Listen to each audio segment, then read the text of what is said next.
จะโมงแล้วก่อนเตรียมไปเวียกตอนเช้าลุยงานแรกเลย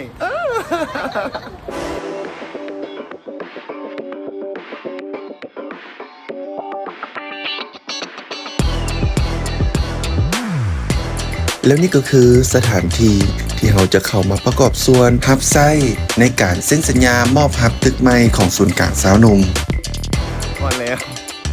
นี่งานแรกของเราเพราะสถานที่แล้ว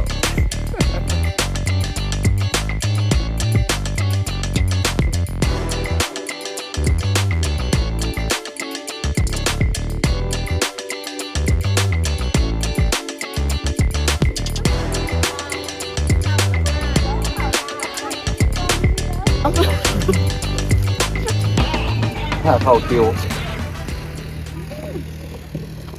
เฮ้ยคนงามมาปอนอีอย่าเจ้ากันนะ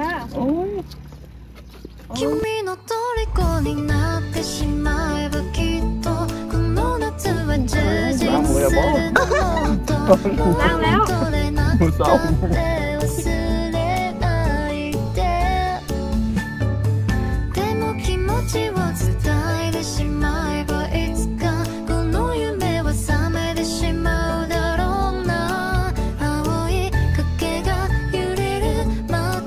角อีกคำใหญ่เลยเด้อกองจับอยู่ปลากิ่ง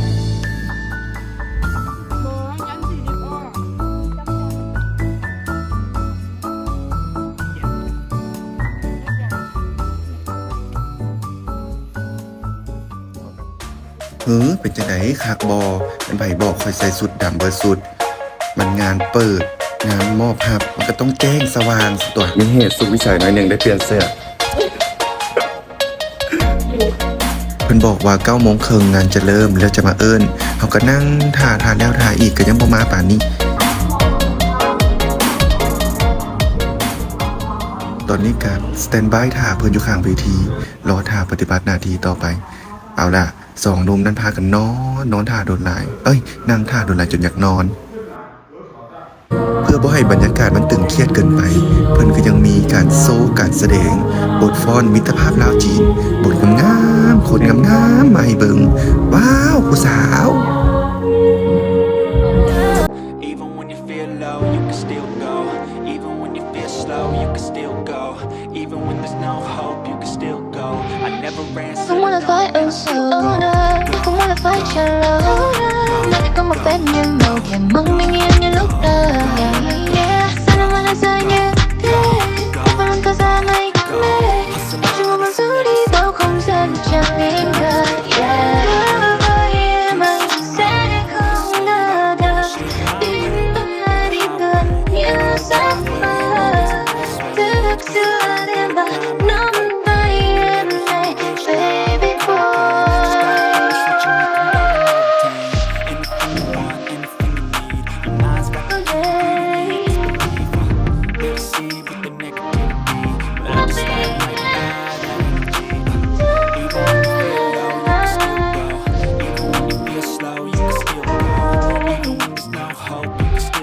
Không wanna fight ơn sooner Không wanna fight your love Nói có một vết nhưng màu kèm mong mình yên như lúc đầu Sao nó mà rơi như thế Em vẫn luôn có ra mây mê Em chỉ muốn giữ đi bao không gian chẳng yên ngờ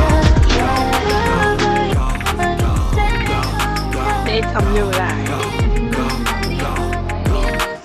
You got a mind but even that could change You can flip the gray matter like some batter in your brain That's why I say fake it till you make it A And if you feel like that then you just might make a change Rearrange all the bad to okay Take the worst thoughts saying turn them to a game Take the best thoughts saying put them on display On repeat in your brain till you're feeling no more pain Never slow yourself down you can do some more Push past all the pain บ่เห็นก็ไปแนวอยู่บ่ได้เบิดยังบ่เบิดนะเบิดบ่เบิดนะอยู่ตาคนละแนวซะอยู่ไอ้ตนตัวเองน่ะมันตาดีอะกติกาอยู่อันนี้เอาเขาจนพวกเขา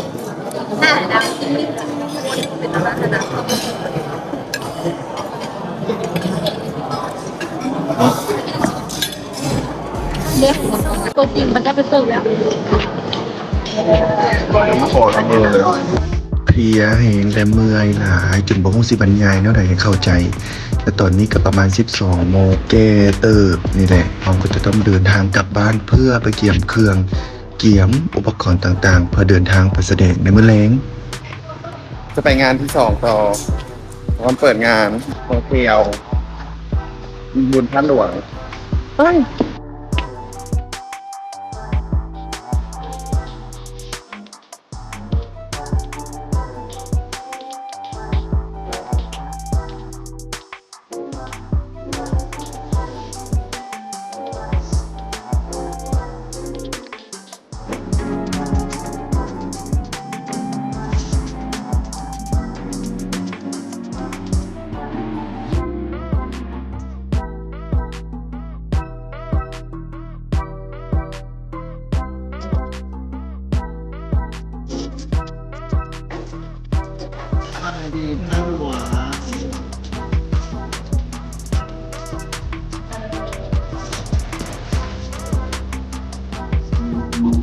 ในสถานที่พักเก็บโตะของเฮารีวิวตัวเองสัมภาษณ์ที่ไทยเครื่องแบกเมย์ตัวเองนะตัวนี้นะเคยเศร้าคนนะไปใส่เน่ก่อนน่าจะโมงเห็ดอย่างเน่พอได้ยุดเครือมัน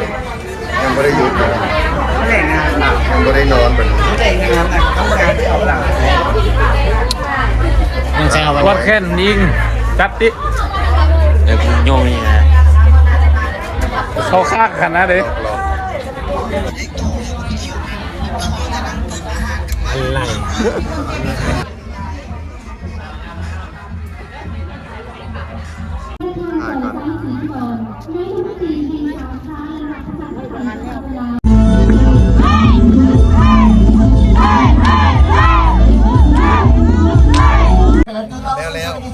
อะไร ว้าววันไทยขนมปังปังราคาไม่หักซากมือนี้ถือว่าเป็นมือที่มีความแล่แล่